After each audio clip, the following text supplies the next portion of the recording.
Andijon tuman 2-son Politexnikumida 2025-2026 o'quv yili uchun umumta'lim maktablarining 9-11 sinf bitiruvchilarini kasbga yo'naltirish maqsadida ochiq eshiklar kuni tadbiri bo'lib o'tdi. Unda o'quvchi yoshlar o'zlarini qiziqtirgan ma'lumotga ega bo'ldilar.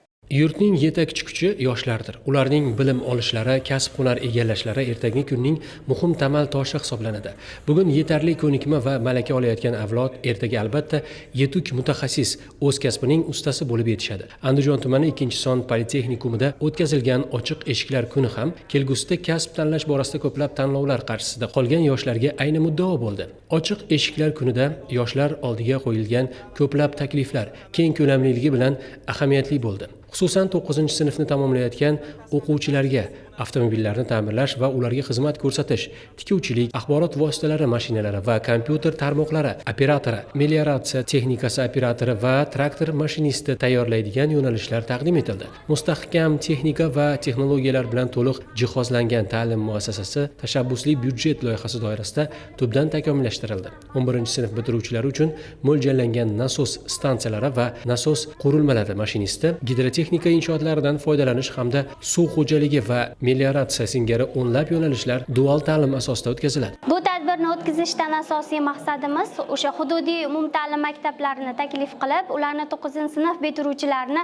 o'zlari qiziqqan soha yo'nalishlari bo'yicha o'qishlarga jalb qilinadi, taklif qilinadi. Asosan bu o'quv dargohimizda turli xil kasblar mavjud. Bundan tashqari 11-sinf bitiruvchilarimizga dual ta'lim asosida o'zlari qiziqqan sohalari bo'yicha yo'nalishlarimiz mavjud. Bunda yoshimiz chegaralanmagan, yosh tanlanmaydi.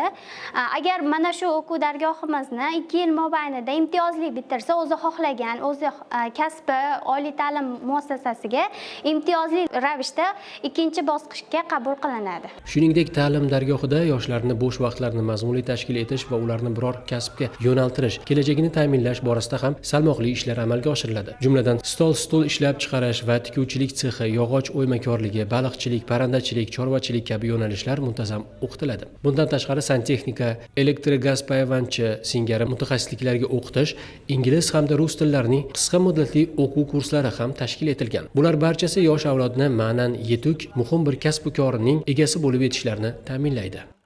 Mana bugun 2-sonli Politexnikumda ochiq eshiklar kuni munosabati bilan biz bu yerga sinfdoshlarim bilan birga keldik. Bu ochiq eshiklar kuni bizni va bizga o'xshagan o'quvchilarni kasb ta'limga qiziqtirish maqsadida tayyorlandi va bugun men bu yerga keldim va albatta o'qituvchilarimiz bizga juda ham yaxshi bu yerni tanishtiruv ishlarini olib borishdi.